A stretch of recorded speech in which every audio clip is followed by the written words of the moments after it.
a todos. Great to be here, feeling the love of this great country.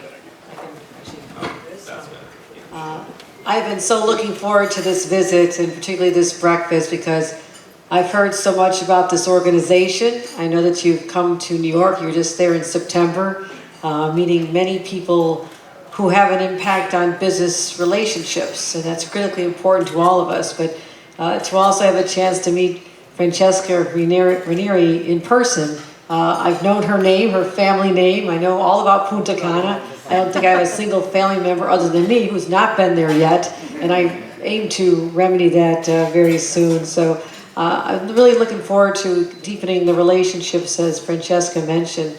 Also joined by my husband, William Hochul, Guillermo Hochul, who has been here before. He made sure I went to all the right restaurants and hit the sites and everything, so he's been my tour guide as well. And I want to thank the members of my delegation who've joined us. I think Adriano mentioned just about everybody. We also have some labor leaders in the room as well. But to the members of my administration, I appreciate your desire to continue to expand on bonds that have already been existing but need to be deepened, and also those elected officials and community leaders who understand how significant this trip is in this relationship. So I want to thank everyone. Adriano Espaillat, I think he's going to have to get back to Washington soon because there's some talk of a shutdown ending. I don't know if that's going to make our flights any more likely on time tonight, but we can always hope so. But it's just been great to be here. I really have had an extraordinary experience since my arrival, and I just want to comment on a few reflections I have. Yes, I will be meeting El Presidente very soon and the Congress, but I also very happy to just meet people literally on the streets. The people come up to you with just such joy in their hearts and in their faces that it made me feel part of the family here. And I sense that. I did it on the streets of Santiago on Sunday night, but also I feel it when I'm back home in Washington Heights and in Inwood and in the Bronx, where I have a chance to see that same expression, that same warmth that is so indicative of people who come from a fabulously warm, beautiful country. And they're so proud of where they come from. And that's why it was so important for me to come here, because as I've gone with Adriano to walk the streets and go to the bodegas and stop in the cafes and meet the business leaders and just people just struggling, some of them, but really here with a heart full of hope. I can't tell you what it means to me to represent over 1 million Dominicans in the state of New York, the largest population outside this country. They're part of my family now, and I'll always protect them as if they are part of my family, because they are. That is critically important to me to convey that as well. I also want to talk about the relationship that we have with the business community. We can do more. Right now we have about $1 billion trade relationship between my state and your country. I think that can be doubled or tripled in a very short time. That is my objective here. And how we'll do that is what I'm working on with the Presidente this afternoon, is we're going to commit to a very robust delegation. Now, this group I have here is fabulous, but I'm going to also bring people who have real true business interests, who will talk about expansion here, bring more products here, and also vice versa, how we can just really do something that has always had the potential to be accomplished, but I don't know that the commitment was made to do that, exactly that. And that's what you're hearing from me here today. Also want to work with the President. We're signing a declaration of intent to really assist with one of the great challenges that the island countries have, which is the unpredictable wild storms. I mean, no one could have foreseen just what happened with Hurricane Melissa. And I also want to note that my traveling chief of staff, her name is Melissa, so I normally associate wonderful things with her. And by the way, it is her birthday, if you could give her a round of applause on her birthday. So there's the good Melissa and the not so good Melissa. This is the good Melissa. She's been with me since my days in Congress back in 2011. I want to thank her for being on such a long journey with me and being there always for me.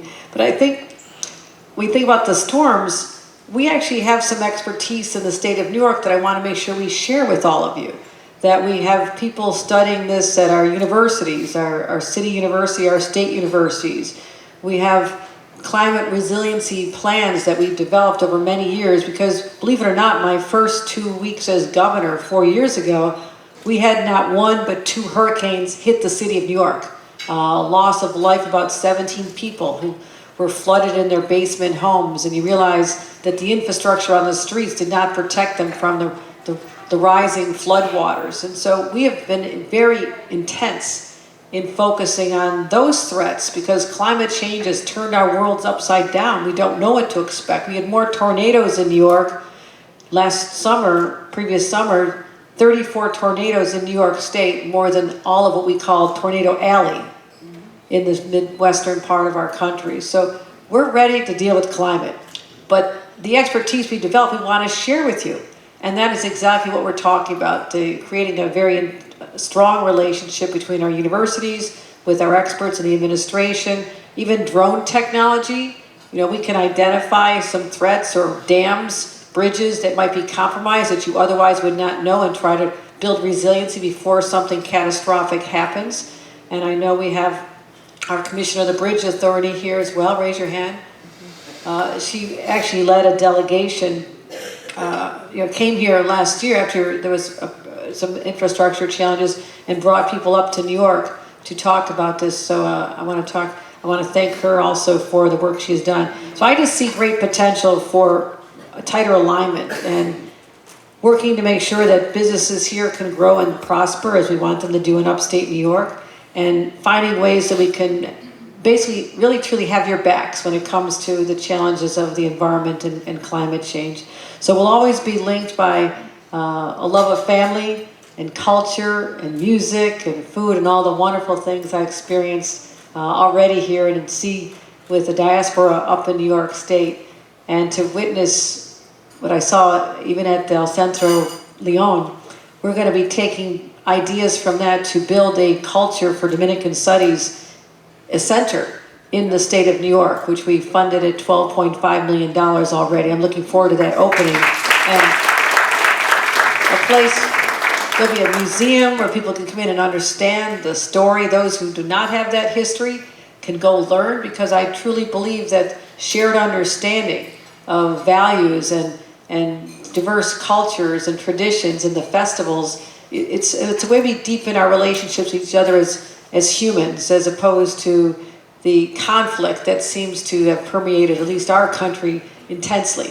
And I want to start breaking down those barriers and have people have a shared understanding of and see the humanity in each other. And I believe that this center can be a focal point for that. There'll be activities, there'll be theater, there'll be music, but also showcasing incredible arts. So we're looking forward to having a relationship with the art institutions here as well. So that's on its way. That's going to happen. We should invite all of you up for the grand opening when that happens, and so we'll keep you posted. So I believe that if you're thriving and we're thriving, that is good for the people who call both of our places home.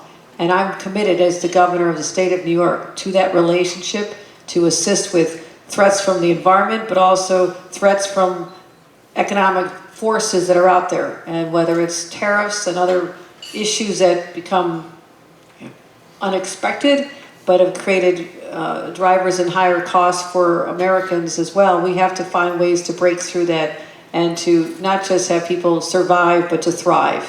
And that's what I want to ensure happens because of the relationships that we're deepening in person, but also welcoming you when you come back to New York as well. So I want to say from the bottom of my heart, this has been an extraordinary whirlwind. I've been invited by Francesca to come back and actually walk on the sand and take my shoes off and actually feel a little more relaxed at Punta Cana. That'll be next year. And I just have to get through one hurdle next November, which I will do. And then I look forward to coming back and just relaxing and enjoying the relationships that are beginning today, but I believe will endure for many, many years to come. Gracias a todos.